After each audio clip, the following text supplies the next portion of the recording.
One of the reasons I started the Extra Shots series was to draw attention to older, more offbeat and inventive movies that perhaps didn't get the attention they deserved. Movies like Dark City, a sci-fi neo-noir mystery thriller about a man with no memory who wakes up in a dystopian city where the sun never rises and slowly begins to question the reality around him. It sounds like an absolute smorgasbord of different genres and ideas because, well, it is. But it's also a great little movie with an intriguing storyline, engaging characters, excellent visual effects, and an absolutely captivating atmosphere that just seems to drip from every scene. An atmosphere that may just have influenced a certain other movie that came out around about this time, but we'll talk more about that one later. Dark City is a film I've been meaning to watch and review for some time now, and since January isn't exactly known for producing top quality films, it seems like the perfect time to cover it. So fuck it, let's do this. The movie begins with our main man, John Murdoch, who wakes up in a bathtub with a dead woman in his apartment and no memory of how any of this stuff happened. The drinker sympathises with this situation. Before he can learn more, he gets a phone call from a mysterious man warning him to leave the apartment right away, otherwise bad people are going to get their hands on him. He manages to make good his escape, but not before running into a bunch of Hellraiser cosplayers known as the Strangers, who seem to have the ability to fly through the air and even alter reality around them.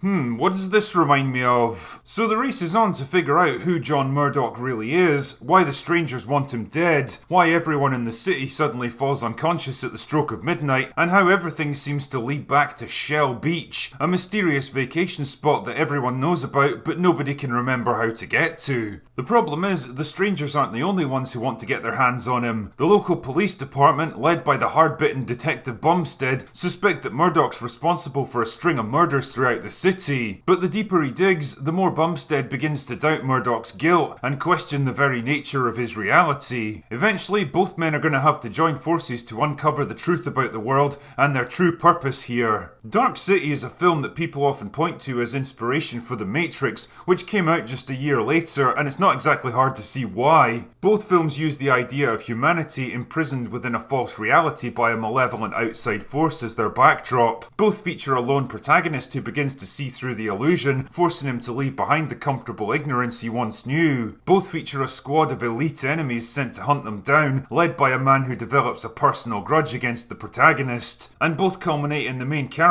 learning to harness his power to overthrow his enemies and change the world. Both films even have a similar colour palette, lots of greys and greens and long shadows cast by towering buildings that characters never actually seem to live in. The world of Dark City is a surreal kaleidoscope of different eras and styles, all mashed together into one confusing time and place. 1920s Art Deco elegance sits side by side with flamboyant 1950s cars and diners, with gritty 1980s industrial buildings thrown on top. There's a real sense that this city could be any time, anywhere, and that's exactly what the filmmakers were going for. These different styles even carry over into the cinematography, the tone and the pacing. One minute you're in a noir detective movie with serial killers, femme fatales, well hello Melissa George, and main characters with no memory. The next you're in a surrealist fantasy story that looks like something designed by Fritz Lang, and then you're in a crazy science fiction adventure with altered realities, conspiracies, mind control and explosive battles. Dark City does all of this stuff and somehow manages to weave it all together into a narrative that's outlandish, surreal and bonkers, but also compelling and thought-provoking. Yeah, it's not perfect, and for the life of me I'll never understand why the opening narration literally explains the entire plot of the fucking movie before it even happens. Some great studio input right there, but none of it was enough to spoil the experience for me. Dark City is a film that dares to be different, warts and all. It dares to ask interesting questions in an engaging way, and in a world of bland, safe, corporatized entertainment that follows the same depressing formula, movies like Dark City remind us that films can still be wild and crazy and inventive, and absolutely don't have to rely on the message to keep us entertained. And you know what? That's alright in my book.